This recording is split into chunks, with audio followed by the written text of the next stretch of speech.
Hello everyone. तो आज हम बात करने जा रहे हैं एक ऐसे टॉपिक के ऊपर जो क्लास 9 में पर्टिकुलरली मैक्सिमम बोर्ड्स में ही आजकल कराया जाता है, वो है मोशन इन वन डायमेंशन। अब उसके ऊपर हम लोग क्या डिस्कस करने वाले हैं। एक्चुअली मैं तो इंजीनियर हूँ, उसके अलावा मैथमेटिक्स भी पढ़ाता हूँ क्योंकि वो मेरा पैशन है। तो मेरा स्टूडेंट्स में से 3-4-5 स्टूडेंट्स ने बोला है कि उनको ग्राफिकल जो रिप्रेजेंटेशंस होता है वन डायमेंशन मोशन को लेकर, उनमें उनको बड़ी दिक्कत आ रही है। अब दिक्कत आना स्वाभाविक भी है क्योंकि आप लोगों को क्लास 10 तक कोऑर्डिनेट ज्योमेट्री का बहुत ही एक मिनिस्क्यूल पढ़ाया जाता है, मतलब बहुत ही छोटा एक पार्ट पढ़ाया जाता है, और वो भी क्लास 9 में। क्लास 9 के शुरुआत में you only know how to plot a point, और मे बी अगर आप थोड़ा एडवांस्ड बंदा या बंदी हो तो आप शायद एक लाइन भी ड्रॉ कर सकते हैं, उससे ज़्यादा तो कुछ नहीं कर सकते। अब बात यह है कि ये टॉपिक में आपको लगेगा फंडा स्लोप का, स्लोप क्या है, स्ट्रेट लाइन का इक्वेशन क्या होता है, इसका कॉन्सेप्ट क्या है, ये सब कुछ भी नहीं पढ़ाया जाता है। हर एक बुक में दिया जाता है कि ये है यूनिफॉर्म मोशन का ग्राफ, ये है नॉन यूनिफॉर्म मोशन का ग्राफ, ये है पॉजिटिव एक्सीलरेशन, नेगेटिव एक्सीलरेशन, कुछ भी हो। तो बात आके खड़ा रहता है कि अगर हमको रटना है, shall we memorise this topic? I don't think so. लेकिन क्या है, CBSE वाले या ICSE वाले, इन लोगों को हर चीज़ में बहुत जल्दी है। मैं बहुत साल से पढ़ा रहा हूँ, मैं देख रहा हूँ इन लोगों को सब कुछ 10 में ही सिखा देना है, भले ही सुपरफिशियली हो। सुपरफिशियली मतलब आपको मल्टीप्लिकेशन आता है, डिवीज़न नहीं आता है, एडिशन आता है, सब्ट्रैक्शन नहीं आता है, तो थोड़ा पढ़ा के छोड़ देगा, आपको दिखा देगा। लोगों को ढिंडोरा पीट के बताना है कि मैंने क्लास 9-10 के बच्चे मेरे बोर्ड से निकल रहे हैं, ये टॉपिक उनको पता है, घंटा पता है, होलोस्फीयर है, सॉलिड स्फीयर, होलोस्फीयर पता है आपको? सॉलिड स्फीयर मतलब जिसके अंदर मटेरियल है, और होलोस्फीयर जिसके अंदर हवा है, कुछ नहीं है, कोई मटेरियल नहीं है। तो ऐसे ही स्टूडेंट्स वो लोग बना रहे हैं। अब जिन लोग के पास रिसोर्स है वो लोग कुछ दूसरा बुक्स खरीद लेते हैं, या उन लोग के पास पर्सनल प्राइवेट ट्यूटर रहते हैं, तो उन लोग को फ़ायदा होता है। लेकिन सपोज़ गांव के बच्चे या जिन लोग के पास पैसा नहीं है उतना अफोर्ड करने का, मैक्सिमम वो लोग एक मोबाइल अफोर्ड कर सकते हैं, उनके लिए मैं वीडियो बना रहा हूँ ताकि उन लोगों को कुछ हेल्प हो सके। बिकॉज फिज़िक्स में आपका इंटरेस्ट तभी आएगा जब आप हर एक कॉन्सेप्ट को एज अ कॉन्सेप्ट समझेंगे। मतलब रटना नहीं है कि ST ग्राफ का स्लोप वेलोसिटी होगा, चलो चलो याद करके चले जाते हैं, ऐसे करके जाते भी है, मार्क्स भी आ जाता है भाई।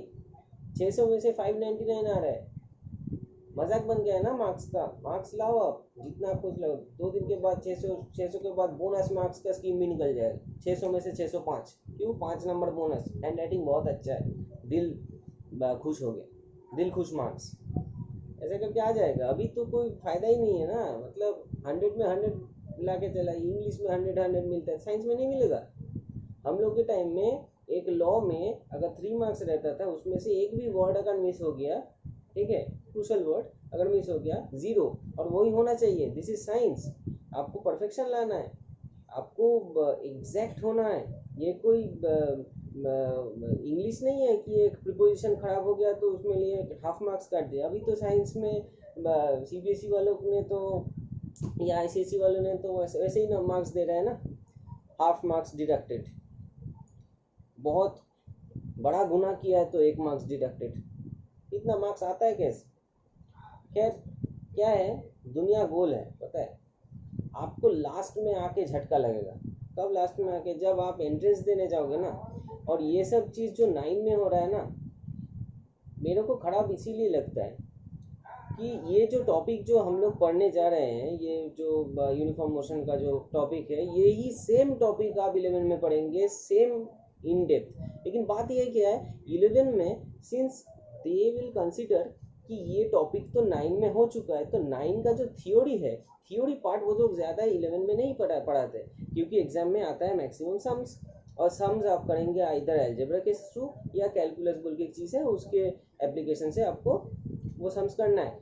लेकिन बात यह है, तो गड्ढा रह जाता है ना, आपका कॉन्सेप्ट तो क्लियर नहीं होता है 9 में तो आप जानते ही नहीं है कोऑर्डिनेट जियोमेट्री, तो आपको कैसे पता चलेगा कि ये स्लोप क्या होता है, इंक्रीजिंग स्लोप डिक्रीजिंग स्लोप क्या होता है, कैसे ग्राफ बन रहा है, इस ग्राफ का स्लोप क्यों होगा, इस ग्राफ का एरिया अंडर द कर्व क्यों ऐसा होता है, क्यों डिस्टेंस निकलता है, क्यों वेलोसिटी निकलता है, वगैरह जो भी निकलता है। आप अगर नहीं समझोगे कि मैथमेटिकली क्यों ये हो रहा है या क्यों ये नहीं होगा, तब तक आप एक तो सब्जेक्ट में इंटरेस्ट आपको नहीं डेवलप होगा, रट के चले जाओगे। और दूसरी बात जो होता है कि क्या प्रॉब्लम होता है कि आपका जो वो होता है ना, आप जब 11 में जाएंगे, 11 या 12 में जाएंगे, तब ये चीज़ आपको कवर नहीं होगा, और आपका कॉन्सेप्ट जो 9 में जो था, इधर बहुत सारे इन्फरेंशियल क्वेश्चंस होते हैं, लॉ को लेके, सिचुएशंस को लेके, ये सिचुएशन में ये होता है, क्यों होता है, ये हम लोग के टाइम में तो हज़ारों क्वेश्चंस होते थे कि थियोरिटिकल एस्पेक्ट्स ज़्यादा देखा जाता था till class 10, because you don't know the application of mathematics that much in class 9।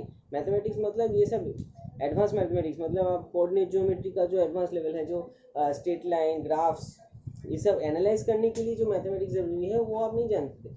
आप बेसिक मैथ्स कराइए फिजिक्स में, जो भी Newton's laws of motion, current, electricity, वो जो भी है, लेकिन ग्राफ्स में अगर आप घुस जाओगे 9 में ही, और ग्राफ्स में अगर आप घुस गए तो आपको ग्राफ जानना पड़ेगा, आप ग्राफ सिखाते नहीं है, ना सिखा के आप फिजिक्स में डाल देते हैं, वो भी फर्स्ट चैप्टर में। अगर 9 खत्म हो गया 10 में देते तो भी एक बात होता कि बच्चे को कोऑर्डिनेट ज्योमेट्री का बेसिक थोड़ा बहुत आ गया है, अगर वो उसको कोई बुक्स अवेलेबल है तो बुक्स पढ़ के कुछ तो कर सकता है, या फिर किसी से हेल्प मांग लेगा। लेकिन अगर 9 का फर्स्ट चैप्टर में ही आप लोग ऐसे दे देते हो, ये तो गलत हो गया ना। और इधर तो आप थ्योरी कम पढ़ाते हो, ठीक है, थ्योरी का जो एप्लीकेशन बेस्ड क्वेश्चंस होता है, इन्फरेंशियल क्वेश्चंस जिसके बारे में बात कर रहा हूँ, ये बहुत एसेंशियल होता है। आप जितना क्वेश्चन करोगे उतना ही आपका दिमाग खुलेगा, उतना ही आप समझ पाओगे डीपली टॉपिक के कॉन्सेप्ट को, एक्चुअल जो थियोरेटिकल कॉन्सेप्ट है। अरे ग्राफ तो आप 11 में जाकर भी आप वही चीज़ कराओगे, अगर जो चीज़ 11 में कराना है तो वही चीज़ क्यों 10 में कराना है, यही तो मेरे को समझ में नहीं आ रहा। क्या फ़ायदा होगा आपको, तो वही जाके डिटेल में समझाएंगे आप 11 में, तो 11 में समझाओ ना। 10 का जो मामला है उसको अच्छे से डीपली उसका डेप्थ बढ़ाओ, उसका डेप्थ नहीं बढ़ाएंगे ये लोग, 1000 चैप्टर डाल देंगे, थोड़ा थोड़ा थोड़ा थोड़ा थोड़ा थोड़ा करके सुपरफिशियली डाल देंगे। एग्जाम्पल प्रोबेबिलिटी आप 8 में पढ़ते हैं, 9 में पढ़ते हैं, 10 में पढ़ते हैं, क्या फ़ायदा है। 11 में जाके परमुटेशन कॉम्बिनेशन पढ़ना है, तब आपको समझ में आएगा कि एक्चुअली प्रोबेबिलिटी का सम्स क्या होता है, क्या होता क्या है।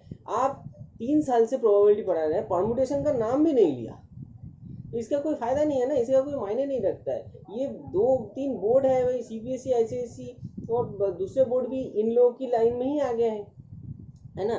पहले क्या होता था, इन दोनों बोर्ड में ही प्राइमरीली मार्क्स आता था, दूसरे बोर्ड में मार्क्स नहीं देता था। अब दूसरे बोर्ड के जो स्टूडेंट्स हैं वो लोग मार खा रहे हैं ना कॉलेज एडमिशन के टाइम में, अरे हम लोग को तो मार्क्स नहीं मिलता है, तो वो लोग भी ना मार्क्स देना चालू करते। अब तो सब मार्क्स के पीछे भागते हैं ना, किसी कोई कंसेप्ट के पीछे नहीं भागता है।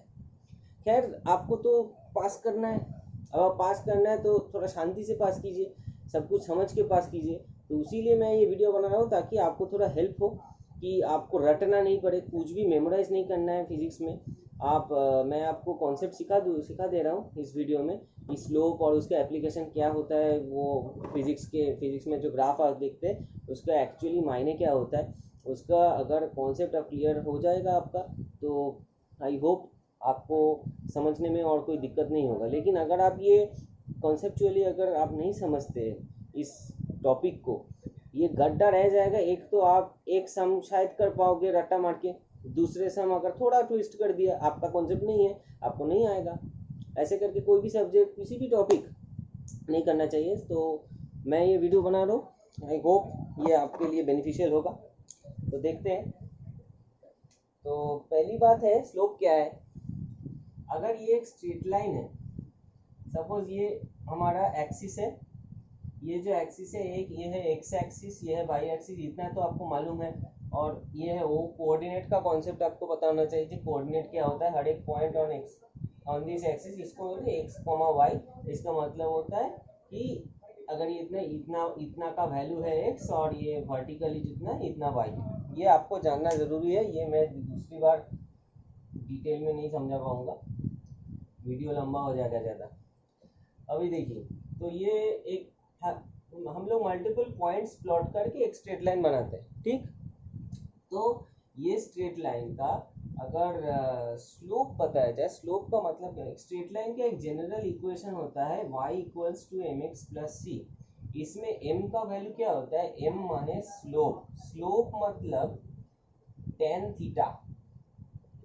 ओके, थीटा मतलब सपोज ये लाइन है, इधर से मैं हॉरिजॉन्टल लाइन खींचता हूँ इसके पैरेलल, तो अगर इसका एंगल होगा थीटा, सपोज इसका एंगल मैंने नाम दिया है थीटा, और अगर ये थीटा, तो हम ये अगर यहाँ एक राइट एंगल ट्रायंगल बनाते हैं, छोटा सा राइट एंगल ट्रायंगल बनाते हैं, तो इसका जो लाइन है, इसका जो प्रोजेक्शन है वाई एक्सिस में, सपोज ये है y1, और वो जो राइट एंगल का जो एपेक्स है उसका अगर प्रोजेक्शन है y2, इसका बॉटम में एक्स एक्सिस में x1 प्रोजेक्शन दे दीजिए, इसका बॉटम में x2 प्रोजेक्शन दे दीजिए, तो आपका जो बेस हो जाएगा वो है x2 माइनस x1, और आपका जो y एक्सिस होगा वो होगा y2 माइनस y1। क्यों y2 माइनस y1, क्यों, ये पूरा y2 है, मेरे को इसी इतना चाहिए, मतलब ये डिडक्ट होगा, ये कितना है y1, सो y2 से y1 अगर माइनस करेंगे तो y2 माइनस y1, ठीक है।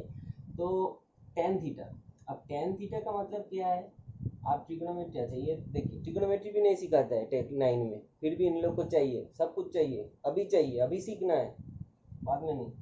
अब ये थीटा अगर हो गया, तो tan थीटा का फॉर्मूला होता है tan theta equal to y by x, मतलब परपेंडिकुलर बाई बेस, ठीक है। तो एक राइट एंगल ट्रायंगल में परपेंडिकुलर इधर क्या है y2 माइनस y1,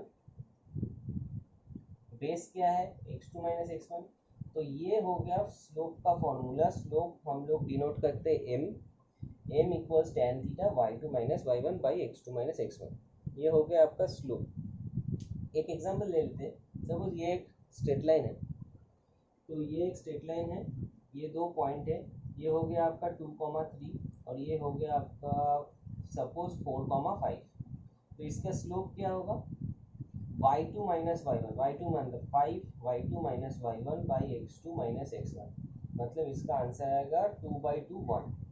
ओके, मतलब tan थीटा 1 इक्वल्स 1 आएगा, इसका मतलब theta equals 45, that is not required, छोड़ दो, जानते नहीं हो ट्रिग्नोमेट्री, मैं ही क्लास 9 के बेस में बोल रहा हूँ, ठीक है। अगर कोई बच्चा क्लास 9 में है उसके लिए, जिसको ट्रिग्नोमेट्री नहीं आता है, नहीं आना भी चाहिए क्योंकि वो 10 में है, 9 में नहीं है, 9 में सिर्फ ICSE बोर्ड में है, वो भी एट द फैग एंड, शुरू में नहीं। अच्छा, तो अगर इसी ड्राइंग को हम थोड़ा मॉडिफाई करते हैं, ये सब भूल जाओ,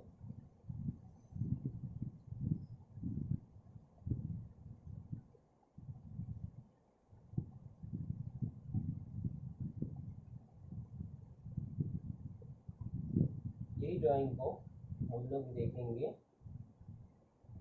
कि एक बात देखिए, ये जो हमारा है, सपोज इस पॉइंट से हम लोग थीटा ड्रॉ किया, तो इसी पॉइंट से हम लोग और एक हॉरिजॉन्टल लाइन ड्रॉ करेंगे, इसी का पैरेलल, सब पैरेलल जा रहा है, तो इसका एंगल क्या होगा, ये भी थीटा होगा।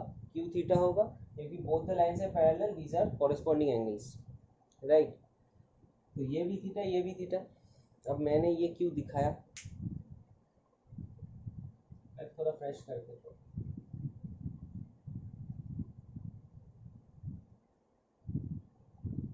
स्लोप का स्लोप का बात तो आपको समझ में आ गया होगा। सपोज ये है s, ये है t, y एक्सिस है s, s मतलब डिस्प्लेसमेंट, t मतलब टाइम, मीटर में पकड़े और ये सेकंड में पकड़े, कुछ भी। सपोज ये अगर एक ग्राफ दिया हुआ है, इसका मतलब क्या है, पहली बात तो ये है, एक एडिशनल जो इंफॉर्मेशन आपको इधर से मिलता है कि ये o मतलब क्या है 0,0, एट t इक्वल टू 0 आपका आता है एस वाई एक्सिस में कितना, कुछ भी नहीं गया है, तो S equals to 0, which means initial कोई डिस्प्लेसमेंट नहीं है।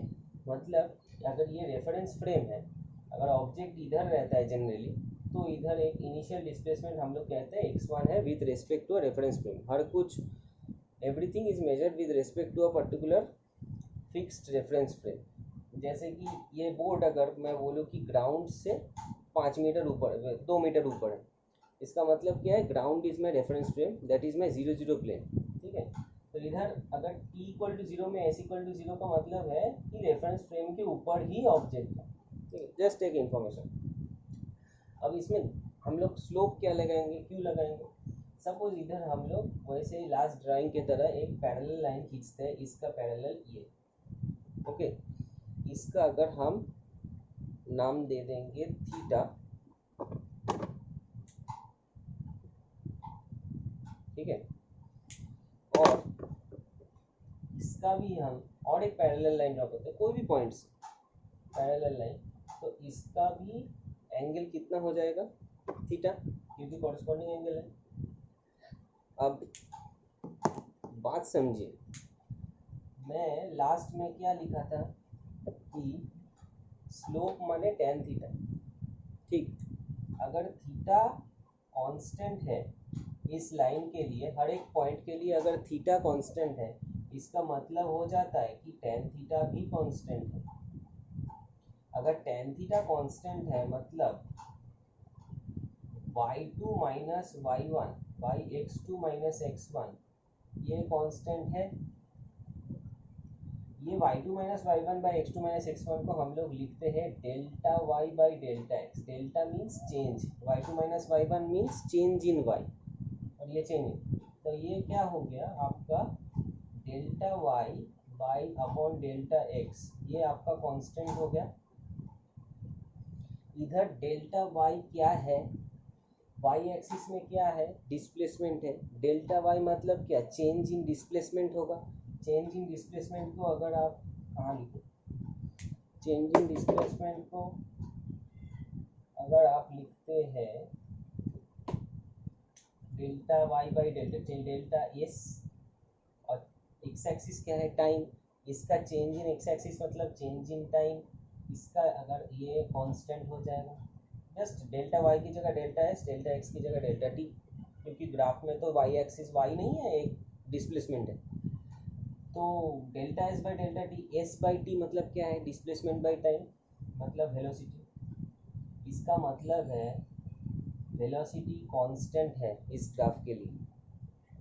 इसका मतलब है यूनिफॉर्म वेलोसिटी से जा रहा है, कांस्टेंट वेलोसिटी से जा रहा है। समझ में आया बात? आप कॉपी कर लीजिए स्क्रीनशॉट लेके। अभी हम जाएंगे, तो इसमें आपको क्या पता चला कि अगर एक ग्राफ दिया हुआ है एस टी ग्राफ, तो उसका जो स्लोप है, स्लोप मतलब y बाई एक्स मतलब एक्स एस बाई टी, वो क्या है v। हमको लाइन देख के समझना है कि अगर ये v कांस्टेंट है कि नहीं, मतलब ये थीटा रह रहा है या कभी थीटा हो रहा है, कभी थीटा 1 हो रहा है, थीटा 2, अगर थीटा 1 थीटा 2 ऐसे करके हो जा रहा है, तब हमको समझ में आएगा कि वो नॉन यूनिफॉर्म वेलोसिटी है, जो हम डिस्कस करेंगे अभी। और अभी जो हम लोग डिस्कस किए हैं ऑलरेडी, तो ये है यूनिफॉर्म वेलोसिटी के लिए, क्योंकि थीटा कंसिस्टेंट रह रहा है। थीटा कांस्टेंट मतलब y by x constant, y by x मतलब s बाई टी मतलब v बाई टी मतलब v कांस्टेंट जा रहा है, मतलब ये यूनिफॉर्म वेलोसिटी का ग्राफ है।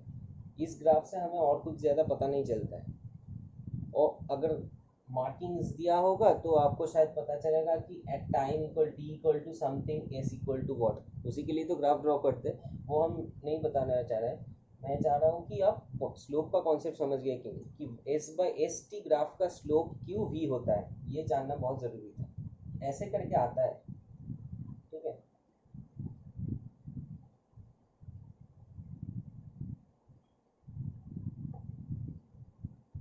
अभी हम नेक्स्ट एस टी ग्राफ का ही एक दूसरा वर्जन लेते हैं। सपोज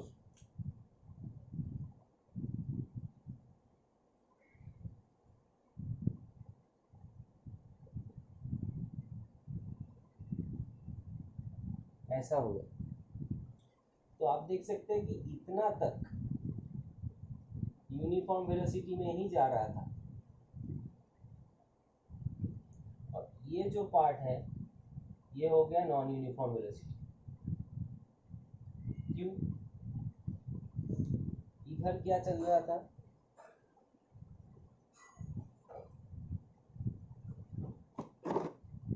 इधर आपका थीटा कांस्टेंट रह रहा था, तो यूनिफॉर्म वेलोसिटी से ही जा रहा था, क्योंकि y by x S by T V तो कांस्टेंट है। अब इधर क्या हो रहा है, इधर एक बार थीटा 1 हो रहा है, इधर आप टेंजेंट ड्रॉ करेंगे तो इधर एक थीटा 2 आएगा, इधर एक थीटा 3 आएगा, अलग अलग वैल्यू आएगा। Theta is not constant. अगर थीटा नॉट कांस्टेंट है तो slope is not constant, tan theta is not constant, tan theta को नॉट कांस्टेंट मतलब y by x not constant, y by x मतलब s by T not constant, मतलब velocity is not constant. मतलब ये हो गया नॉन यूनिफॉर्म वेलोसिटी का graph. मतलब आप डिस्टेंस टाइम का ग्राफ देख के आप बता सकते हैं कि ये नॉन यूनिफॉर्म मोशन का ग्राफ है या यूनिफॉर्म मोशन का ग्राफ। स्लोप पहचान के, अगर स्लोप कांस्टेंट रहता है तो यूनिफॉर्म, अगर स्लोप कांस्टेंट नहीं रहता है तो नॉन यूनिफॉर्म। ये मैं बोल रहा हूँ एस टी ग्राफ के लिए, याद रखिए, ठीक है। अब हम जो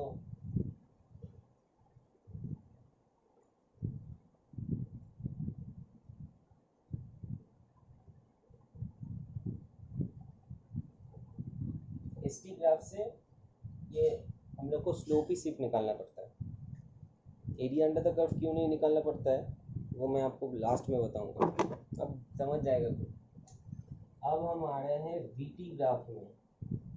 वीटी ग्राफ क्या होता है?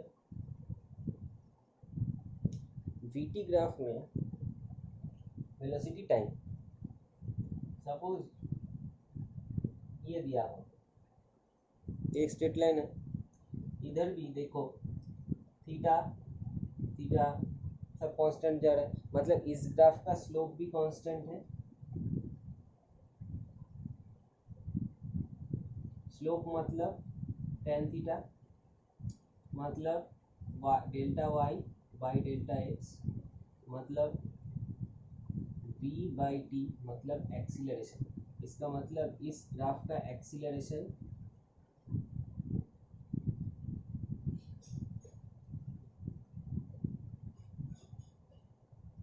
इस ग्राफ का एक्सीलरेशन यूनिफॉर्म है, ठीक है। इस ग्राफ का आपका एक्सीलरेशन यूनिफॉर्म है, ये यूनिफॉर्म एक्सीलरेशन से जा रहा है, ठीक है, एक्सीलरेशन यूनिफॉर्म, ठीक है। अब इसको आप बोल सकते हैं कि पॉजिटिव एक्सीलरेशन है। क्यों पॉजिटिव एक्सीलरेशन है? क्योंकि जितना टाइम बढ़ रहा है वेलोसिटी बढ़ रहा है, तो ये जो v2 माइनस v1 ये जो फैक्टर होता है ये पॉजिटिव आता है, इसीलिए इसको पॉजिटिव एक्सीलरेशन बोलते हैं। अगर यही ग्राफ थोड़ा दूसरे टाइप में अगर हम लोग ड्रॉ करेंगे तो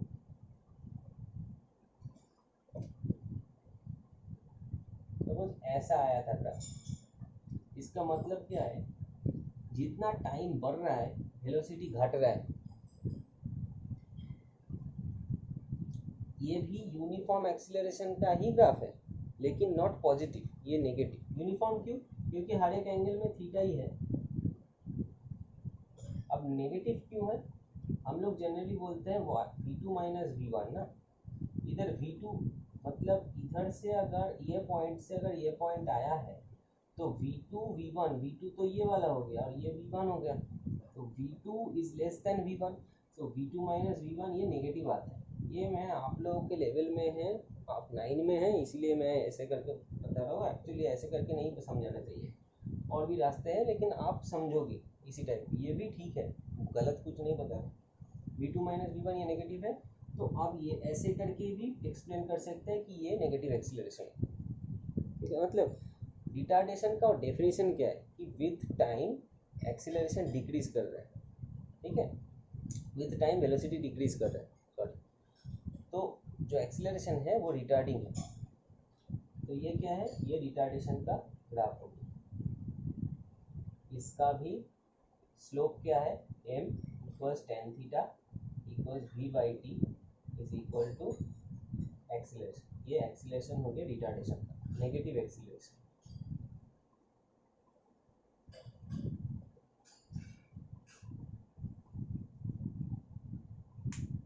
ठीक है,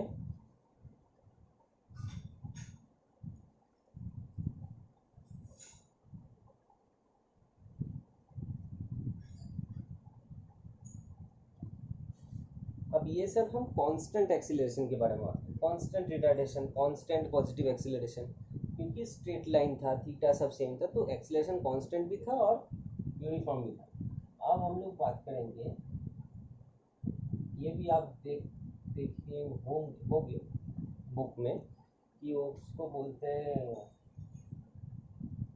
variable acceleration graph. Variable acceleration मतलब ये सपोज ऐसा है, ये v है, ये t है, विथ टाइम इसका कोई कुछ ठिकाना है, एक बार θ1, एक बार आएगा θ2, ठीक है, θ2 θ3 वेरी कर रहा है, θ1 हो रहा है, एक बार θ2 हो रहा है, एक बार θ3 हो रहा है, वेरी कर रहा है। अगर वेरी करेगा तो एक्सीलरेशन का वैल्यू भी वेरी करेगा, इसलिए वेरिएबल एक्सीलरेशन, कांस्टेंट एक्सीलरेशन नहीं। अब इसी में वेरिएबल एक्सीलरेशन में ही दो टाइप के आप देख सकते हैं, मैं इंक्रीजिंग और डिक्रीजिंग। इंक्रीजिंग मतलब कितना बड़ा, दो ग्राफ साइड बाय साइड कर, इसका हो गया इंक्रीजिंग और इसका हो गया डिक्रीजिंग। ये हो गया v, ये हो गया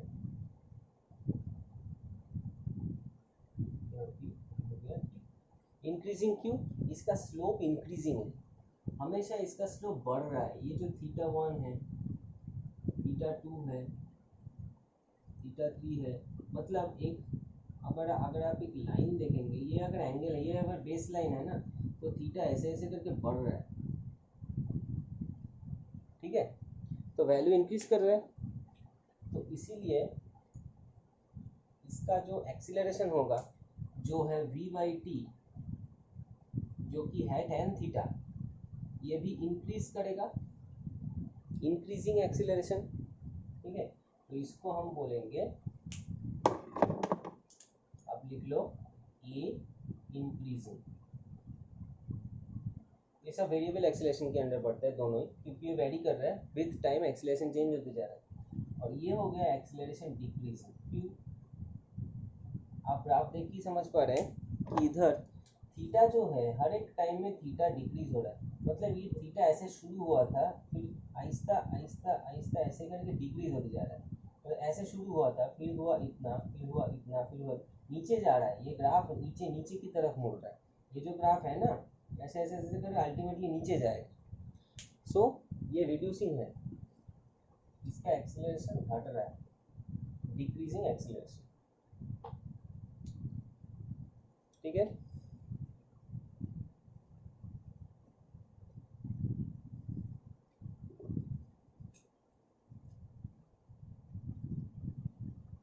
अब डिक्रीजिंग एक्सीलरेशन में दोनों टाइप का होता है। एक तो मैंने दिखा दिया है कि एक होता है आपका रिटार्डेशन भी दिखाया था, राइट, रिटार्डेशन में दिखा दिया है, पॉजिटिव एक्सीलरेशन भी दिखाया है, और एक्सीलरेशन की वेरिएबल एक्सीलरेशन, बस इतना ही आप जान लो। अब हम थोड़ा एक आध चीज़ देखेंगे कि वीटी ग्राफ से और क्या क्या निकलता है। अभी हम फिर से लीनियर ग्राफ्स में ही चले जाएंगे। ये हमको, मेरे को आपको मतलब इन्फॉर्म करना था कि ऐसे ग्राफ भी होते हैं जो कर्वीलिनियर होता है। हर कुछ लीनियर ग्राफ्स, स्ट्रेट लाइन वाला ग्राफ हमेशा नहीं होगा, ना होता है, आएगा आएगा, नहीं आएगा नहीं आएगा। आपको कॉन्सेप्ट तो पता चल गया ना कि कैसे समझना है, कुछ भी रटना नहीं है दिमाग में।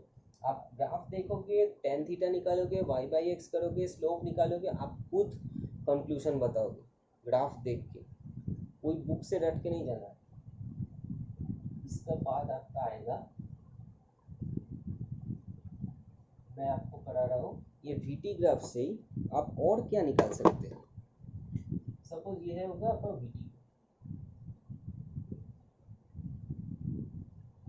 आपका ग्राफ सपोज ये है, ये आपका वी, ये आपका, ठीक है, ग्राफ सपोज ये। तो आपको क्या करना है, अगर हम इस जो ये जो एरिया अंडर द कर्व है, ये एरिया अंडर द कर्व बोलते हैं। कर्व के ये जो कर्व जो बाउंड कर्व है इसके ये अगर इसका प्रोजेक्शन देख ले, इसकी ये कितना एरिया कंज्यूम कर रहा है, तो इसको अगर हमको निकालना है तो हम लोग को बोलते हैं कि एरिया अंडर द कर्व निकालो। अब एरिया अंडर द कर्व होता क्या है इसमें, आप देखो अल्टीमेटली जो भी होगा y इंटू एक्स ही होगा ना। मतलब अगर ये ग्राफ है, अगर ये बॉडी है, मैं और भी सिंपलर कर दे रहा हूँ। रेक्टेंगल में क्या है, लेंथ और ब्रेड्थ है, मतलब ब्रेड्थ मतलब y एक्सिस और लेंथ मतलब x एक्सिस। x का ही कुछ होगा मल्टीप्लाइड बाई y, आगे पीछे कुछ हाफ हो ट्रायंगल की टाइम पे या ट्रेपेजियम के टाइम पे हाफ होगा, या फिर रेक्टेंगल के टाइम में लेंथ इंटू ब्रेड्थ होगा, स्क्वायर में लेंथ स्क्वायर होगा, कुछ भी होगा, ठीक है। लेकिन समथिंग सम लेंथ मतलब y मल्टीप्लाइड बाई x। अब इधर y क्या है, y है v, मैं लिख दे रहा हूँ y मल्टीप्लाइड बाई x। अब y में क्या है, वेलोसिटी v, x में क्या है, टाइम t। वेलोसिटी का मतलब क्या है, डिस्प्लेसमेंट बाई टाइम। अब ये अगर टाइम के साथ मल्टीप्लाई कर तब आता है s, मतलब area under the curve displacement हो गया 4। Area under the curve vt graph, vt graph के अगर एरिया अंडर द कर्व आप निकालोगे, इसलिए s आता है, डिस्प्लेसमेंट आता है। हर बुक में लिखा रहता है कि आ गया डिस्प्लेसमेंट, जो यू एज यू नो, या फिर इट इज़ क्वाइट एविडेंट, ये सब लैंग्वेज यूज़ करता है। यू कैन ऑब्जर्व, घंटा ऑब्जर्व, मालूम नहीं है कोऑर्डिनेट ज्योमेट्री कैसे ऑब्जर्व। एनसीईआरटी वाले बहुत, मैं तो आज भी ढूंढ रहा हूँ किसने लिखा है, कितना जन्म में मिल के लिखा है, इतना जन्म में मिल के इतना बड़ा घोटाला करके रखा है। 9-10 का जो एनसीईआरटी बुक है उसका तो स्थान डस्टबिन में भी नहीं है। अगर कोई बंदा बता रहा है ना, या कोई भी ट्यूटर आपको बोल रहा है कि एनसीईआरटी से अच्छा बुक कोई होता नहीं है, ठीक है, गोली अगर रहेगा तो गोली मार दो, सीधी बात है। अभी इसको सीरियसली मत ले लेना, बाद में गोली मार देगा, मेरे को पुलिस पुलिस नहीं पकड़ना चाहिए, ठीक है। मैं ऐसे ही मजाक कर रहा हूँ।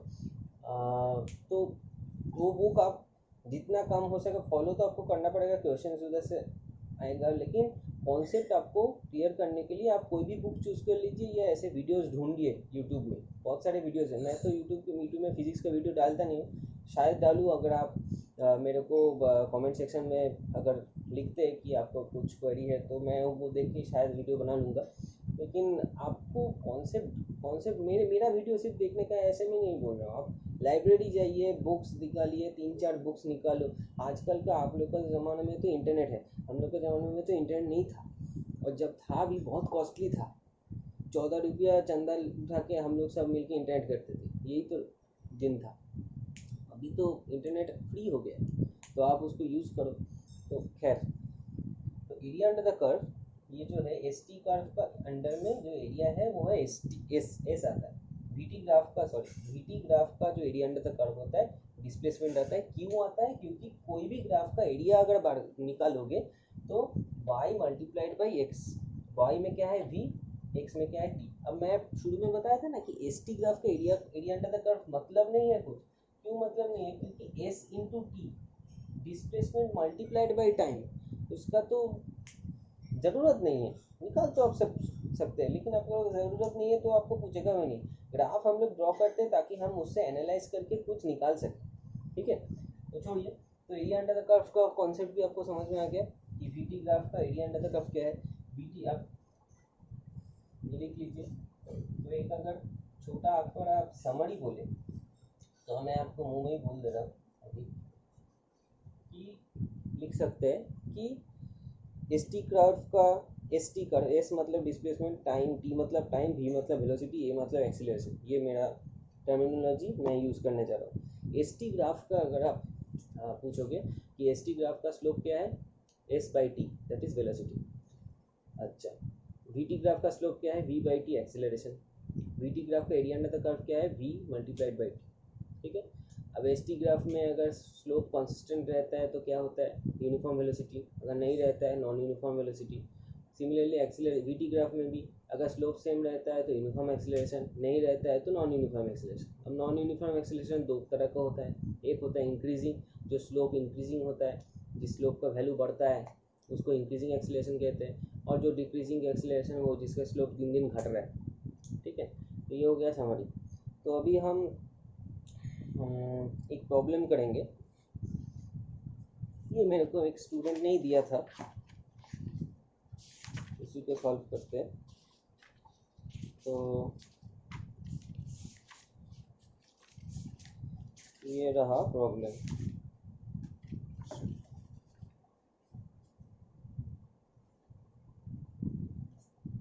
ग्राफ दिया हुआ है, वीटी ग्राफ,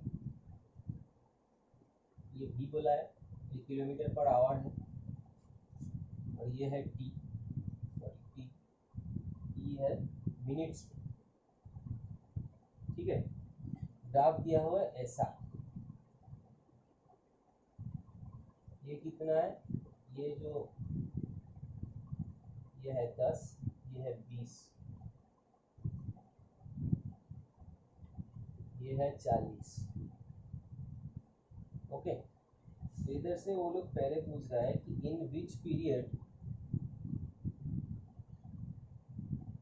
मैं क्वेश्चन नहीं लिख रहा हूँ, बेकार लंबा हो जाएगा, मैं आपको बोल रहा हूँ question. In which period is the, ये बस का ग्राफ है, ये बोल रहा है कि इन विच पीरियड, वीटी ग्राफ है, सो स्लोप एक्सीलरेशन निकलेगा, ये पहले दिमाग में लाइए, और इसका जो एरिया अंडर द कर्व क्या होगा, v मल्टीप्लाइड बाई टी, मतलब डिस्प्लेसमेंट निकालना है तो एरिया अंडर द कर्व, ये तो पहले ही हो गया। अब देखते हैं कि क्या पूछ रहा है, पहले ये देखिए, in which period is the bus accelerating, accelerating मतलब वेलोसिटी कब बढ़ रहा है, एक्सीलरेटिंग मतलब ये जो रीजन है 0 से 10 मिनट, ये जो रीजन है इसमें क्या है, थीटा थीटा थीटा, इस टाइम पे आपका एक्सीलरेशन हो रहा है।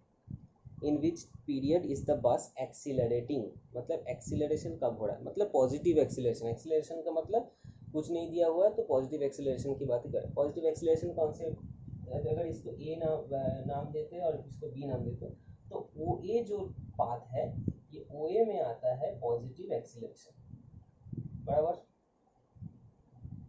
इसके बाद आता है आपका नेक्स्ट क्वेश्चन दिया हुआ है, in which period is the bus decelerating, मतलब रिटार्डेशन कब हो रहा है, रिटार्डेशन कब हो रहा है, नेगेटिव स्लोप जब आ रहा है, मतलब स्लोप घट रहा है, ये देखिए। तो ए टू बी मतलब 10 से 20 मिनट का जो इंटरवल है इस पाथ में, ये कौन सा पाथ है, ए बी वाला पाथ, इसमें आपका आता है नेगेटिव एक्सीलरेशन। क्लियर हो गया, एक्सीलरेशन की बात क्यों कर रहे हो, थीटा थीटा मतलब टेन थीटा, टेन थीटा मतलब y by x, y by x मतलब वी बाई टी मतलब एक्सीलरेशन, इसलिए स्लोप का बात कर रहा हूँ, फिर से बोल दे रहा हूँ। ठीक है, तो पॉजिटिव एक्सीलरेशन ये वाला, नेगेटिव एक्सीलरेशन ये वाला, हम लोग ऑलरेडी डिस्कस कर चुके हैं ग्राफ में। उसके बाद बोल रहे हैं what is the distance covered during, what is the distance covered during its acceleration. अच्छा,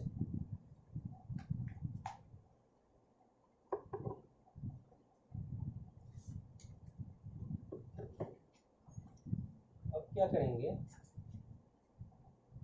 सपोज इसको आवर मिनट ना करके आवर ही कर लो, मेरे को तो सिर्फ समझाना है, मैं कैलकुलेशन की डिफिकल्टी में नहीं जा रहा, वीडियो लंबा हो जा रहा है। बोल रहे हैं कि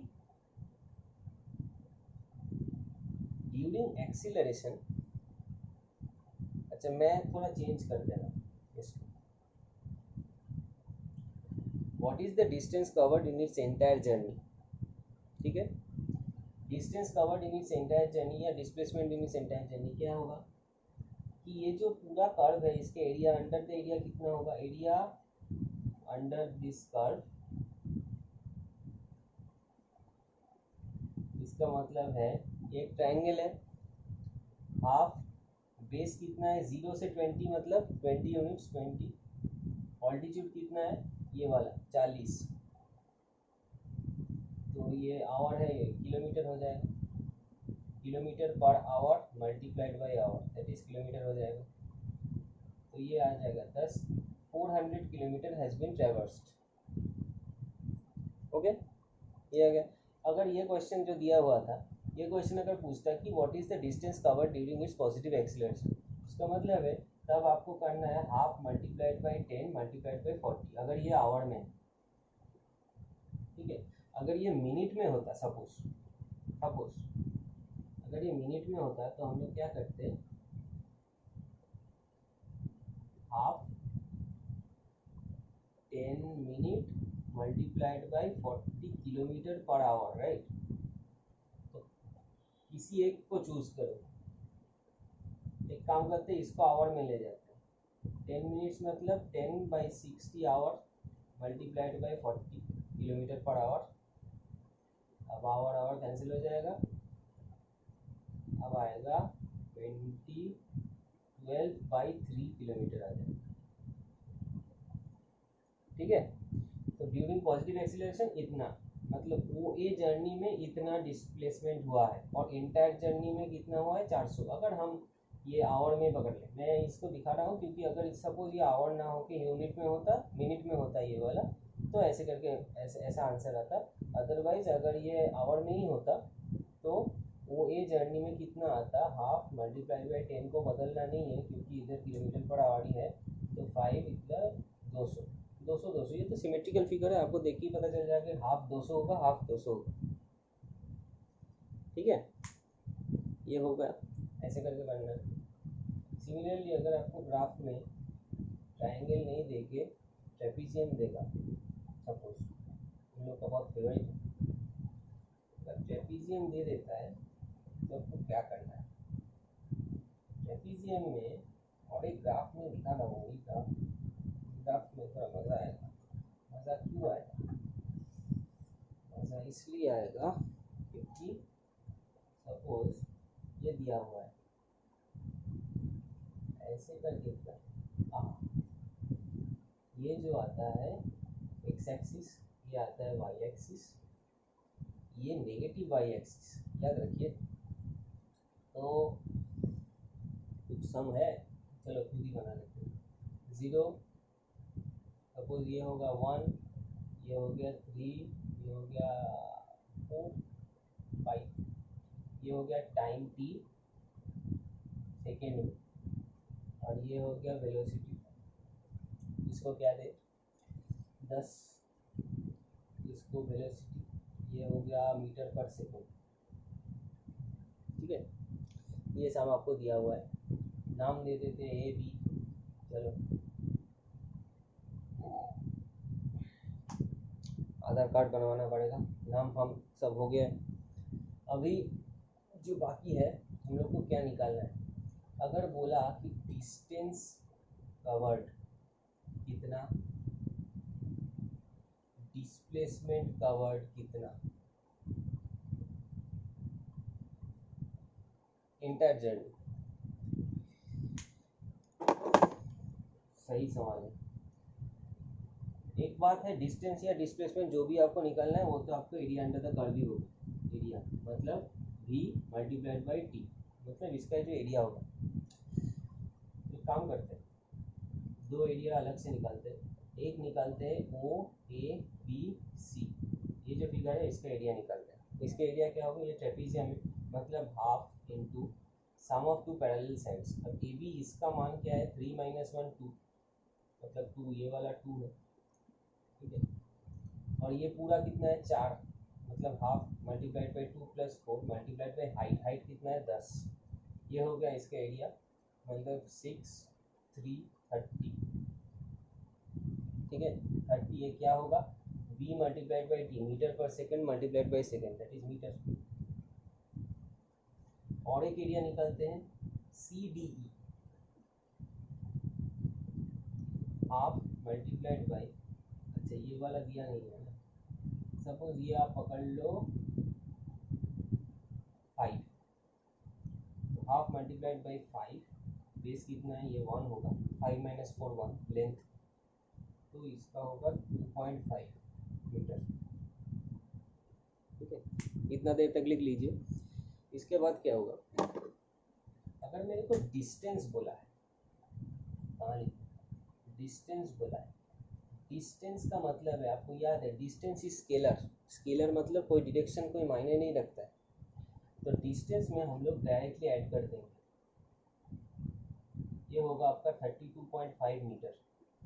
और अगर आएगा आपका displacement, displacement is a vector quantity, आप डिस्प्लेसमेंट की जब हम लोग ग्राफिकली काम करते हैं, ये पॉजिटिव वाई एक्सिस है, ये पॉजिटिव है, ये क्या है नेगेटिव वाई एक्सिस है ना।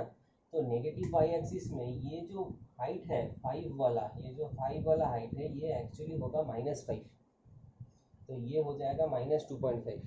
तो ये तो हम लोग ने एरिया का मैग्नीट्यूड निकाला है विदाउट कंसिडरिंग द साइंस।